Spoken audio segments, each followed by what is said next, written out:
يا رحمن ساعدني يا رحمن اشرح صدري قرآن املأ قلبي قرآن واسق حياتي قرآن. بسم اللہ الرحمن الرحیم.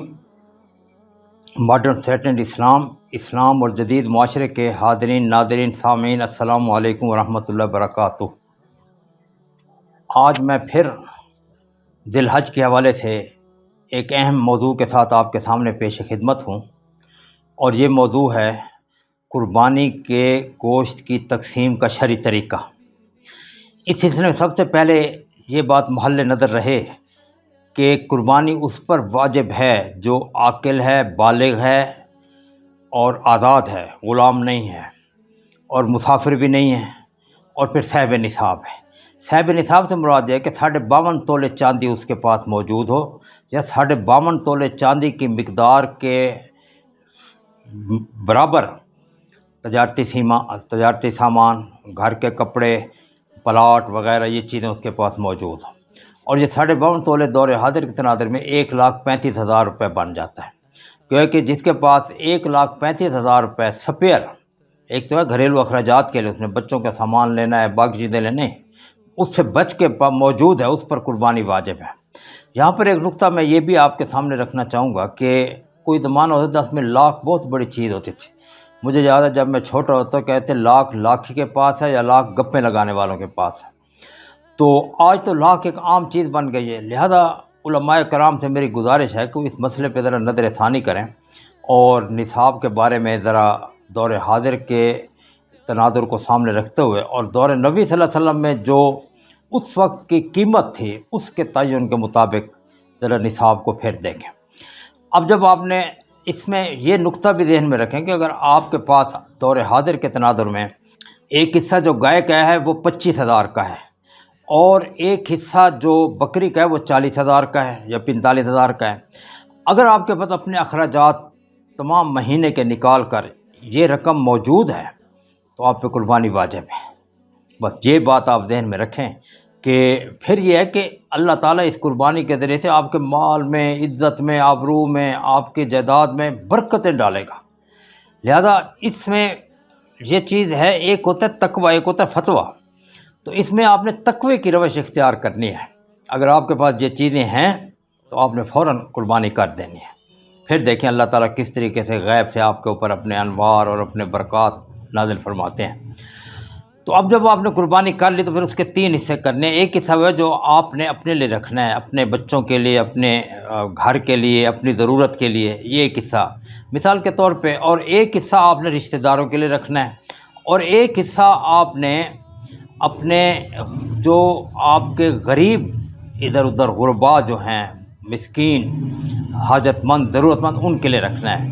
گویا کہ میں ایک مثال سے آپ کو سمجھاتا ہوں کہ آج کل اگر ایک گائے ہے اور اس کا حصہ، اس میں 3 من گوشت آ جاتا ہے تو اس کے 7 حصے بنیں گے.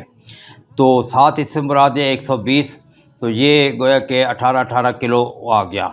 7 حصے بنے تو 140، چلو ہم 140 لگا لیتے ہیں، 3.5 من لگا لیتے ہیں.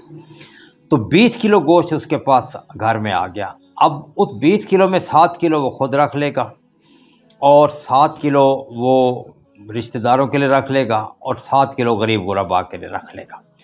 تینوں کو علیحدہ تقسیم کرنا ہے، ہڈی، چربی، گوشت، ہر چیز برابر سے، 21 کلو ہو گیا یہ اس طریقے سے.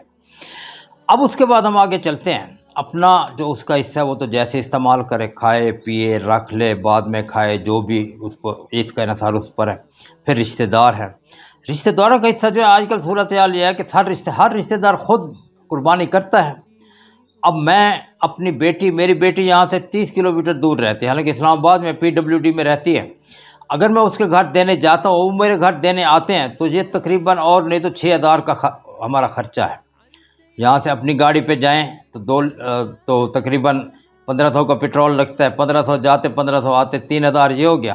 وہ آئے ہمیں دینے کے لیے، وہ جائیں. لہذا اس میں دور حاضر کے تناظر میں اسلام ایسا مذہب ہے جو کہ ہر دور کے مطابق اپنی ترجیحات کو بدلتا رہتا ہے. تو دور حاضر کے مطابق اگر ہم اپنے رشتہ داروں سے یہ طے کر لیں، ٹھیک ہے جی، آپ نے ہمیں دیا وہ ہمیں مل گیا، ہم نے آپ کو دیا وہ بھی مل گیا، تو اب یہ جو حصہ ہوگا یہ حصہ بھی پھر غربا میں تقسیم کرنا پڑے گا. یہ ہمارا حق نہیں ہے کہ ہم گھر میں رکھ لیں. نہیں. تو گویا کہ اب اس میں ہم یہ دیکھتے ہیں کہ چلو 7 کلو جو ہے اس میں 3.5 کلو ہم رکھ لیں اپنے لیے اور 3.5 کلو غربا کو دے دیں. تو غربا کا حصہ 10 کلو بن گیا. اب غربا کے سلسلے میں یہ بات ذہن میں رکھنی ہے کہ ایک تو ان کو بہترین گوشت دینا ہے جیسا ہم کھا رہے ہیں، یہ نہیں کہ ردی گوشت اٹھا کے. نمبر 2 یہ کہ ان کو تلاش کرنا ہے جگہ جگہ. گھر کے ساتھ جو ہمسائے ہیں کیا ان کے گھر قربانی ہوئی ہے نہیں ہوئی، کیونکہ حدیث شریف میں آتا ہے کہ تم کھاؤ اور تمہارے گھر ساتھ ہمسایہ بھوکا رہے تو قیامت دن تمہیں یہیں گربان سے پکڑا جائے گا. اس کے بعد پھر محلے میں دیکھنا ہے کون سے غریب ایسے ہیں، کون سے مسکین ایسے ہیں، کون سے جو عام لوگ ہیں جن کے گھر قربانی نہیں ہو رہی، تو پہلے ان کے گھر بھیجنا ہے. یہ نہ ہو کہ ہمارے گھر جو ہے گوشت پکتا رہے اور اس کی خوشبو سارے جاتے رہے اور ساتھ والے گھر کی جو بچیاں ہیں اور بچے اور بیچارے سہم کے بیٹھ رہے ہیں بیچتے کو ہمارے گھر کوئی آتا ہے نہیں آتا. میں ایک دفعہ واقعہ پڑھ رہا تھا کہ ایک مرتبہ ایک سیٹھ تھا، اس نے قربانی کے ساتھ ایک بچے، ایک سفید پوش آدمی رہتا تھا، اس کے گھر قربانی نہیں تھی، تو اس نے اس کے گھر چھچڑے سارے ردی گوشت بھیج دیا. اب وہ جو گوشت ہے بچیاں خوش ہو گئی، گوشت دیکھا تو کسی کام کا بھی نہیں تھا. تو یہ نہیں کرنا، بلکہ اس میں تلاش کرنا ہے. ہم نے دیکھیں جتنی جستجو زیادہ کریں گے، جتنی تلاش زیادہ کریں گے، جتنی کوششیں زیادہ کریں اتنا زیادہ اجر ہوگا. یہ دنیا آخرت کی کھیتی ہے، الدنیا مزرعۃ الآخرہ. جہاں پہ ہم نے کوشش کر کے لوگوں کو ان کے حقوق پہنچانے ہیں تو قیامت دن ہمارے لیے پھر نرمی آسانی اور آسائشیں ہوگی. لہٰذا اس دنیا میں تھوڑی سی محنت کرنی پڑے گی. تو غریبوں کا جو حصہ ہے اس کے اندر خصوصی محنت ہمیں کرنی ہے.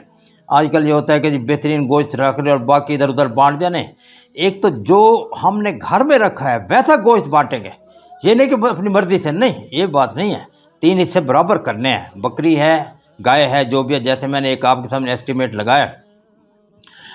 اور اس میں یہ بھی ہو سکتا ہے کہ ہم دیکھتے ہیں کہ ہمارے گھر کے ساتھ غریب ہیں، مسکین ہیں، نادار ہیں، بہت اپنا مفلوق الحال لوگ ہیں، تو ہم پکا کر بھی انہیں دے سکتے ہیں. ہم گوشت پکائیں گھر کے اندر اور ایک ڈونگا بھر کر دیکھیں ان کے گھر کتنے آدمی ہیں. جی 7 آدمی ہیں تو 2 ڈونگے ان کے گھر دیں، یہ لیں جی آپ کا، اور زیادہ خوش ہو جائیں گے.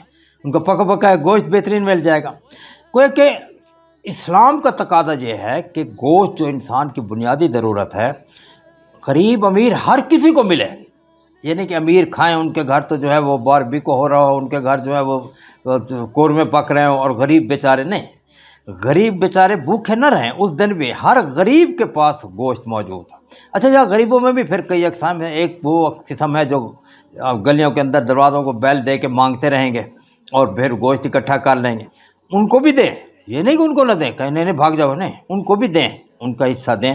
لیکن زیادہ جو آپ کے قریبی عزیز ہیں، آپ سمجھتے ہیں کہ ان کے گھر قربانی نہیں، ان کے گھر صبح سویرے بھجوائیں.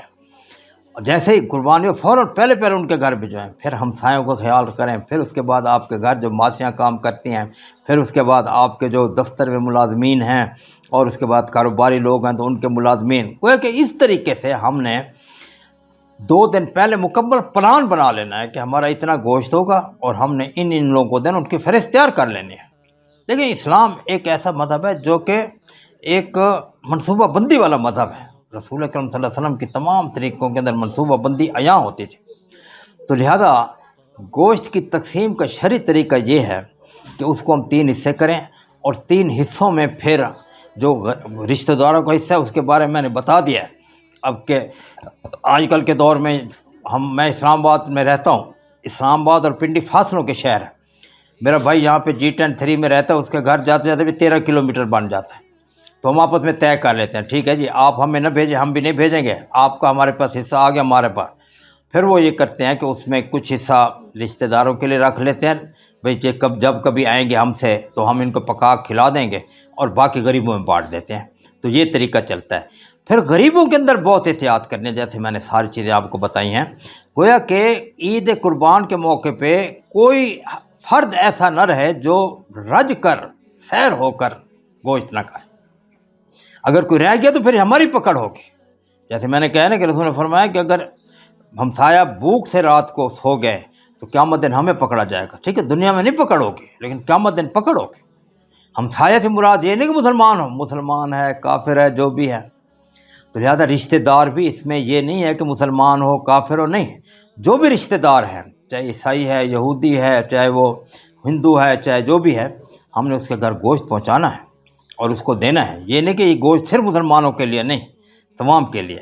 تو اس طریقے سے ہم جو دفتری لوگ ہیں وہ دفتر میں اپنی منصوبہ بندی کریں، نیب قاصد ہوتے ہیں، چپڑاسی ہوتے ہیں، وہاں پہ سویپر ہوتے ہیں، ان کے گھر گوشت پہنچانے کی کوشش کریں، اور اس کے بعد پھر رشتہ داروں کے اندر دیکھیں کون کون سے ایسے ہیں، پھر ہمسایوں کے اندر دیکھیں، اپنے محلے میں چھانٹیں، ہم دیکھیں، یہی کوشش کریں گے تو اس سے دین پھیلتا ہے۔ لوگ کہیں گے دیکھو بھئی یہ تو مسلمان ہوتے ہوئے ہم غیر مذہب کے ہیں لیکن اس نے ہمارے ساتھ محبت کر رہے ہیں۔ دین ہمیشہ محبت سے پھیلا ہے، دین اخلاق سے پھیلا ہے، دین پریم سے پھیلا ہے، دین محبت سے پھیلا ہے، دین کبھی ڈنڈے کے دور سے نہیں پھیلا۔ تو یہ 3 طریقے ہیں جو میں نے آپ کو بتائے ہیں، 3 حصے اس کے کرنے ہوں گے، اور اس کی ڈسٹریبیوشن کے لیے ہمیں بڑی کوشش کرنی ہوگی، منصوبہ بندی کرنی ہوگی، محنت کرنی ہوگی، پھر ہم کامیابی سے ہمکنار ہوں گے۔ پھر قیامت دن جب ہم پہنچیں گے تو وہی قربانی ہمارے لیے وہاں پہ بہت بڑے وسیع اور عزیز جنت کی طرح ہمارے سامنے ہوگی۔ اللہ تعالیٰ ہمیں عمل کی توفیق دے۔ السلام علیکم ورحمۃ اللہ وبرکاتہ۔